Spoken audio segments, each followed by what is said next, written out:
सरपंच संतोष देशमुख याच्या हत्येप्रकरणी आणि कृषी खात्यातील घोटाळ्याप्रकरणी मुख्यमंत्री देवेंद्र फडणवीस यांनी मंत्री धनंजय मुंडे यांना राजीनामा देण्याचे आदेश दिले होते। संतोष देशमुख यांच्या हत्येचे धक्कादायक फोटो व्हायरल झाल्यानंतर उपमुख्यमंत्री अजित पवारांच्या राष्ट्रवादीवर भाजप आणि एकनाथ शिंदे यांच्या शिवसेनेकडून दबाव वाढला होता। त्यानंतर आज सकाळपासून नाट्यमय घडामोडीनंतर धनंजय मुंडे यांनी देवेंद्र फडणवीस यांच्याकडे राजीनामा दिल्याची माहिती समोर आली आहे।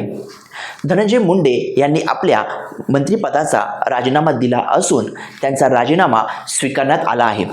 त्यांचा राजीनामा पुढील कारवाईसाठी राज्यपाल CP राधाकृष्णन यांच्याकडे पाठवण्यात आला आहे, अशी प्रतिक्रिया मुख्यमंत्री देवेंद्र फडणवीस यांनी दिली आहे। गेल्या वर्षी डिसेंबर महिन्यात संतोष देशमुख याची अमानुषपणे हत्या करण्यात आली होती।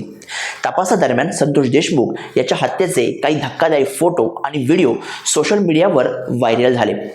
विधानसभेच्या अर्थसंकल्पीय अधिवेशनादरम्यान हे फोटो आणि व्हिडिओ बाहेर आल्याने राज्यातील राजकीय वातावरण पुन्हा एकदा तापण्याची शक्यता निर्माण झाली आहे। आरोपींनी कौर्याची सर्व मर्यादा ओलांडल्याने या प्रकरणाने राज्यभरात खळबळ माजली। याच पार्श्वभूमीवर मुख्यमंत्री देवेंद्र फडणवीस आणि उपमुख्यमंत्री अजित पवार यांची तब्बल 1.5 तास चर्चा चालली। राजीनाम्याच्या मुद्द्यावरून मुख्यमंत्री देवेंद्र फडणवीस आणि उपमुख्यमंत्री अजित पवार यांच्यात महत्त्वाची बैठक पार पडली। या बैठकीला धनंजय मुंडे यांनाही उपस्थित राहण्यास सांगितले होते। यावेळी मुंडेंच्या राजीनाम्यावर चर्चा झाली आणि फडणवीस यांनी स्पष्टपणे सांगितले की सरकारची प्रतिमा मलिन होत आहे, त्यामुळे त्यांनी राजीनामा देण्याचे आदेश दिले।